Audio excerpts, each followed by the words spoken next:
Good evening and thank you for joining us on 25 News Now at 10. I'm Zach Brown. Time is running out to make final preparations ahead of impacts from Beryl, which is expected to make landfall on the Texas coast as a hurricane. Corpus Christi ran out of sandbags just an hour and a half after opening up their second distribution. People on the Gulf Coast are bracing for the storm as it moves towards South Texas after tearing through parts of the Caribbean and Mexico. The storm is expected to regain hurricane strength. Beryl has moved back into the warm waters of the Gulf of Mexico, where it is expected to strengthen after weakening to a tropical storm. Coastal residents should prepare for possible storm surge, flooding, heavy rain, and high winds. First Warn Storm Team Meteorologist Scott Pitney is in Port Aransas. Businesses and residents are boarding up, but he found some last-minute tourists on the beach.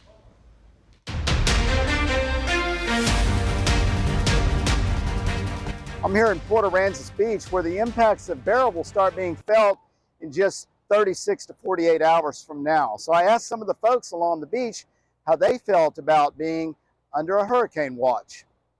We are going to enjoy the last bits of sunshine, and we know to get out early and have a full tank of gas, good snacks, and all of our electronics charged and ready to go, and drive safely and carefully and considerate. I imagine there will be a severe traffic jam, but we have patience and we believe in prayer, so we'll be okay. Normally it's a little bit more busy. We normally have about twice as many sets put out. Today we have half as many as usual because of the hurricane coming. No, sir, we are not opening tomorrow at all. Today we're hoping to get out of here quickly as possible. We got some hurricane preparation to do. We're shutting down at 6. We're just, kind of cleaning up a little bit early so we can get out of here. We also need to move our trailer, which normally stays at the beach, but we got to get it out of here so it doesn't flood. I'm talking with James, and they're on the beach this morning here in Port Aransas. And James, this area is under a hurricane watch. How do you folks feel about that? The possibility of the effects of Beryl coming in the next 24 to 48 hours. We've been through hurricanes, tornadoes, high winds, floods. This is just something else. Not really too worried about it. We know that we've been watching the storm come up, and we know that it's going to be in probably sometime late Monday morning. We're going to be gone Monday. So you're leaving? Yeah, we're leaving Sunday morning. Sunday. We're planning on leaving Sunday morning anyway. With the 25 News Now First Warn Storm Team, I'm meteorologist Scott Pitney.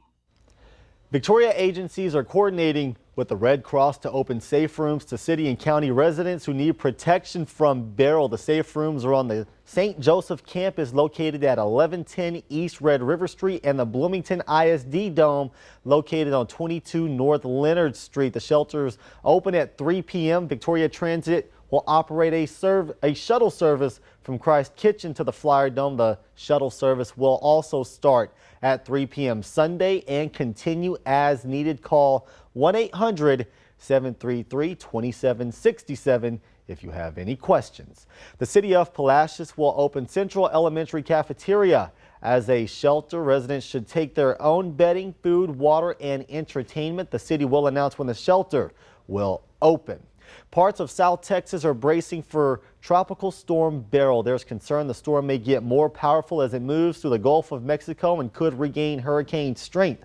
In Aransas County, they're expecting the storm will cause widespread damage and flooding. County leaders there are urging people to evacuate. Today, the county issued a mandatory evacuation order for all visitors and voluntary evacuations for all residents. The evacuation order also includes owners of RVs, boats, and other large vehicles that could topple if strong winds hit. Beryl is expected to hit South Texas late Sunday into Monday. Today, Refugio County issued a mandatory evacuation. The order says the area is still recovering from the devastating effects of Hurricane Harvey in 2017, and emergency services personnel and first responders in the Refugio area are limited. County leaders are also concerned about heavy traffic from the July 4th holiday. Lieutenant Governor Dan Patrick has issued a disaster declaration for a total of 121 counties in response to Hurricane Beryl. 9 counties in the crossroads are listed, including Calhoun, DeWitt, Goliad, Jackson, Lavaca, Matagorda, Refugio, Victoria, and Wharton. Lieutenant Governor Dan Patrick is the acting governor while Governor Abbott is out of the country on an economic development mission. Calhoun County, Texas Emergency Management has issued a voluntary evacuation notice due to the northward shift in Tropical Storm Beryl. At 6 p.m. they issued another voluntary evacuation for all Calhoun County, saying to secure all items. Residents in low-lying and flood-prone areas are advised to evacuate. After leaving behind a path of devastation from Jamaica to Mexico's Yucatan Peninsula, Tropical Storm Beryl is now traveling across the warm waters in the Gulf of Mexico. The storm is expected to strengthen before reaching the Texas coast late Sunday or early Monday. Residents along Texas Gulf Coast are boarding up as Beryl makes its way across the Gulf of Mexico. Very concerned. We live right across the street from the bay, so that's why we're just taking as much precautions as we can ahead of time so that we're not caught in the storm trying to do it at the last minute. Hurricane watches already issued for several counties, with Beryl forecast to make landfall potentially as a strong Category 1 hurricane. Have a plan and work your plan. Know your evacuation route. Know what you need to take, medicine, important papers. In Corpus Christi, residents lined up on Friday for sandbags, but the county ran out after distributing 10,000 bags earlier in the day. We don't have a large stockpile of sandbags currently. They are working around the clock, I believe. Inland Parks and Public Works is restocking and filling bags. A storm surge watch also in effect. Some areas could see water up to 5 feet higher than the normal tide. The storm surge along the coast could be devastating. Earlier this week, Beryl left a path of destruction across the Caribbean. Homes destroyed in Jamaica, entire neighborhoods decimated in the islands of Grenada, St. Vincent, and the Grenadines. Everything was just flying all over the place. I mean, you're looking at a tank full of water, and this thing's lift that up and have it swollen in the air. I've never seen anything like this in my life. On Friday, Beryl slammed popular tourist destinations on Mexico's Yucatan Peninsula as a Category 2 hurricane, bringing with it strong winds and torrential rains, knocking out power to thousands. Flooding rains are always a major concern with tropical systems. In the coming days, much of eastern Texas could see 5 to 10 inches of rain, with some areas getting up to 15 inches. Melissa Adon, ABC News, Port Lavaca, Texas. And that's going to lead us to your viewer poll tonight. It seemed Beryl interrupted a lot of plans this weekend. How did your plans change over this long holiday weekend? Did you have a flight change, canceled travel plans, come home early, leave town, or no change? Most people say there's no change with 78%. 15% of people say they came home early. And I know everyone is wanting to hear from First Warn Storm Team meteorologist Trey Mining with a look at your weather. Well, here he is right now. Trey?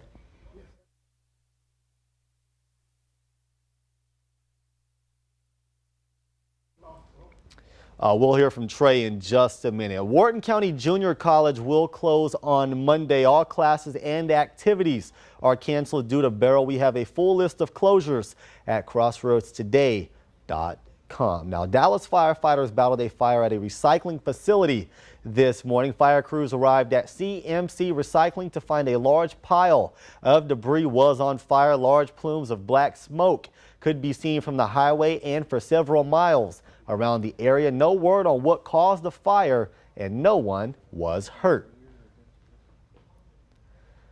A woman drowned at a lake near Willis on July 4th. Willis is south of Huntsville. Authorities arrested 2 men accused of operating a boat while intoxicated in connection with her drowning. They say 31-year-old Jerry McKeegan was not wearing a life jacket when she fell off the back of the boat. 3 people jumped in the water to save her, but there was nothing they could do. Her brother-in-law and another man are charged with boating while intoxicated. Investigators say 2 men were each operating separate boats that were traveling together at the time of the drowning. Now it's time to talk weather on this Sunday night. Let's check in with First Warn Storm Team meteorologist Trey Mining to see what your weather is going to look like. Trey? Well, we've seen some small changes since 6 o'clock. We talked to you regarding Beryl.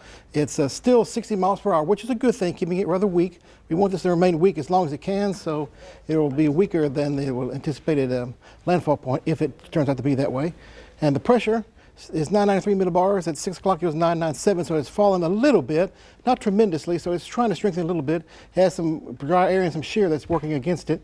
And the thunderstorm complex is kind of faded out a little bit around the center, but in the overnight, that's when tropical storms and hurricanes typically get a boost of energy from the night air over the ocean. So we'll see if this regenerates in the overnight and see what happens then. That'll be the real story about the strength of Beryl at that time. We'll keep watching it through the morning time. But still anticipate to make landfall somewhere in there, Matagorda Bay, coming up on your day Monday. So we're watching that, of course. Hurricane warnings in effect is yes for our area, and also a tropical storm warning as well. Keep tabs on the storm, of course we will. We give you the details you need to know coming up a little bit later on in this half hour. Back to you, Zach. Thank you, Trey. Remember to subscribe to our YouTube channel, Crossroads Today. Hit the like button and click that notification bell. Stay with us. Coming up, 2 shark attacks in Florida in as many days.